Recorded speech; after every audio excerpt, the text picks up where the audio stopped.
Welcome back, everyone, to the smartest year ever, our quest to become the world's greatest conversationalists. My name is Gordy, and I was just wondering, who was the last person to die in World War I, and why did it happen after peace had already been declared?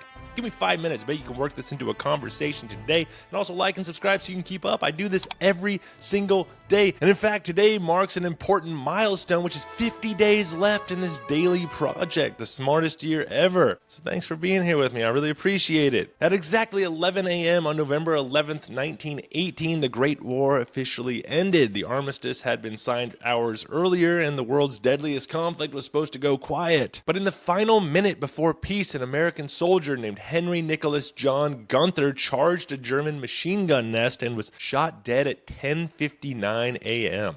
He was 23 years old, and 1 minute later, the guns all fell silent. Gunther's story is one of those moments that distills the chaos and the contradiction of war. He wasn't some reckless hothead or disobedient grunt. He was a bank clerk from Baltimore, drafted in 1917, who'd worked his way up to sergeant before being demoted for a letter home depicting the miserable conditions, or talking about the miserable conditions, and censors read that letter and they thought it sounded unpatriotic. And that demotion really humiliated him. And according to his comrades, he'd been trying to prove himself ever since then. And the armistice with Germany was signed at 5 a.m. that day, but wouldn't go into effect until 11 a.m.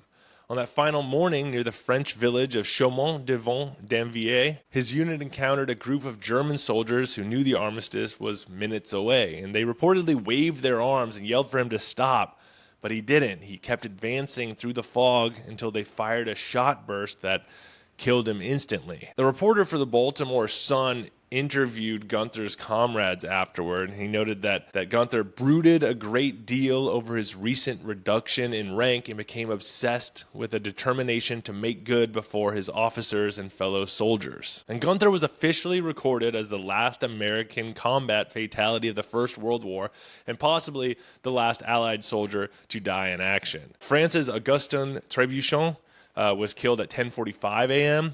British Empire records named Canada's George Lawrence Price shot at 10:58 a.m. as another late casualty. And today these men form a grim roll call of finality. And Gunther's death is more than just tragic timing. It also just kind of captures the weird in-between moment when war's machinery keeps running after its purpose has already expired. Ceasefire orders moved slower than gunfire. Commanders still pushed for last-minute ground. Soldiers acted on instinct, pride, or the belief that history was still watching them. They've been fighting for this cause for so long, and all of a sudden it's just, I imagine there's some significant dissonance there. And afterwards, the U.S. Army restored Gunther's rank of sergeant and awarded him the Distinguished Service Cross. His hometown honored him with a statue, and he's buried beneath a simple stone that reads, "Killed in action, November 11th, 1918.